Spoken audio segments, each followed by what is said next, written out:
এই বিড়ালকে কখনো আপনারা কষ্ট দিবেন না, বিড়ালকে আদর করবেন, বিড়ালকে ভালো মতো পুষবেন। বিড়াল যদি কোনো জাতির জন্য দোয়া করে, কোনো গৃহস্থর জন্য দোয়া করে, ওই সংসারের মধ্যে উন্নতি শুরু হয়ে যায়।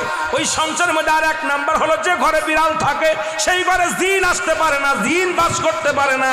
আর একটা ঘোষণা শুনেন, নবীজি বলে গেছেন, যে ঘরের মধ্যে বিড়াল ছানা বাস করে ওই ঘরের মধ্যে জিন জাতি প্রবেশ করতে পারে না। তাহলে ছোট ছোট মাসুম বাচ্চাগুলো যে ঘরের মধ্যে থাকে, মুসলমান অনেক সময় জিনের আশ্রয় পড়ে যায়, অনেক সময় জিনে আসর করে, ওই ঘরের মধ্যে জিনে আসর করে।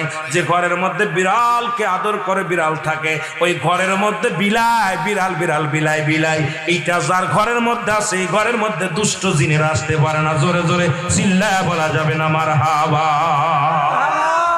একবার নবী সুলাইমান আলাইহিস সালাম শুনতে পাইলেন পাশের বাড়িতে একটা কুকুরকে কষ্ট দিয়ে বিষ